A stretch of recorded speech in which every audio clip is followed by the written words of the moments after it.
पूरी दुनिया ने, पूरे यूट्यूब ने, पूरे इंस्टाग्राम ने तुम्हें ये तो बता दिया कि भाई ये परफ्यूम तुम्हें लेना ही है। लताफ़ा खामरा कावा, ये तुम्हें लेना ही है। पूरी दुनिया ने बता दिया होगा तुम्हें कि भाई ये तो इतना शानदार है, लॉन्ग लास्टिंग, ये कॉफ़ी ऐसे वैसे और ऐसे वैसे, मतलब मैं बातें चढ़ा दी खूब। मैं आज तुम्हें कई रीज़न्स ये बता दूँ कि किस केस में तुम्हें ये परफ्यूम नहीं लेना चाहिए, क्योंकि ऐसा नहीं है कि ये सबके लिए बना है, ठीक है। और शुरू करते हैं। देखो जी, सबसे पहले मैं इसके बारे में थोड़ा सा बता दूँ। बहुत अच्छा फ्रेगनेंस है, बहुत लॉन्ग लास्टिंग है, और बहुत बहुत ही, जो वो होता है ना कि जैसे बह जाना, डूब जाना, वैसी वाली स्मेल है इसकी। कि इंटॉक्सिकेटिंग स्मेल जो होती है ना, कि जैसे शराब की खुशबू होती है ना, कि एकदम इंसान झूम जाता है, वैसी वाली खुशबू है इसकी।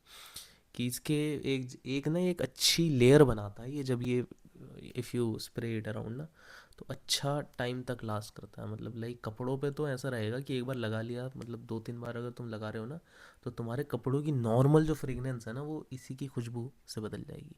इतना ज़बरदस्त, इतना लॉन्ग लास्टिंग परफ्यूम है ये।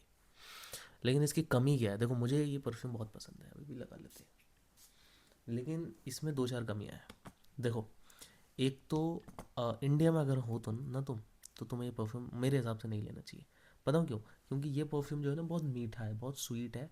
और ये परफ्यूम बना ही स्पेसिफिकली तगड़ी जो ठंड होती है ना उसके लिए।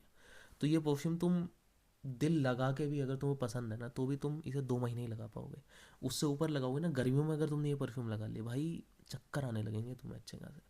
क्योंकि ज़्यादा ही स्वीट है, ज़्यादा डेंस है, और गर्मियों में जब पसीने के साथ वो मिक्स होके, उफ, it would be too much. ठीक है।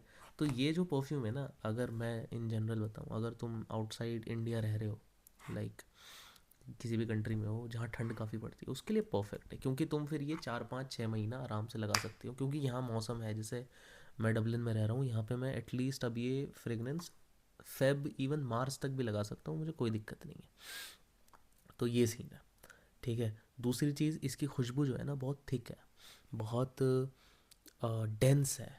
तो अगर तुम्हें आदत नहीं है ना ज़्यादा खुशबू की, मतलब अगर तुम्हें वो लाइट फ्रेगनेंसेस होती, लाइट और हैवी का पता पता कैसे लगता है, मतलब एक फ्रेगनेंस है जो बहुत ऐसा है कि ब्रीज जो होती है ना, हवा की तरह एकदम की लाइट, एकदम जैसे ऐसा नहीं फील हो रहा कि बहुत डेंस सी है। इसकी जो खुशबू है ना, बहुत ही गाढ़ी लगती है, बहुत फील होती है। तो अगर तुम्हें ऐसा है ना, तुम थोड़े से भी ज़्यादा खुशबू से एकदम तुम्हारा सर चकराने लगता है, तो ये फ्रेगनेंस तुम्हारे लिए नहीं है।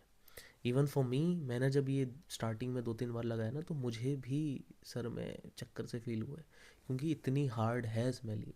अगर तुम बिगिनर हो ना, तो और अगर तुम्हें आदत नहीं है बहुत ज़्यादा, जैसे अगर मैं बताता हूँ तुम्हें, एग्जांपल देता हूँ। अगर तुम्हें इत्र जो होते हैं ना गुलाब के, अगर वो लगाते ही तुम्हें बहुत चढ़ते हैं एकदम से, मतलब you feel out of your senses, है ना, तो तुम ये मत लेना, क्योंकि ये उस टाइप की खुशबू नहीं है बिल्कुल भी, लेकिन चढ़ती उसी तरह से है। ठीक है। स्मेल बहुत शानदार है, I am not saying fragrance 10 on 10 है। Smell wise, longevity wise, bottle wise, bottle इतनी खूबसूरत है ना, एवरीथिंग। बॉटल तो खैर इतना मैटर नहीं करती, लेकिन अगर तुम्हें नहीं आदत है कि वो गाढ़ी स्मेल जो होती है ना, थिक स्मेल, मतलब झेलने की, तो तुम मत लेना, ठीक है। तो यही सीन था। और हाँ, एक चीज़ और, अगर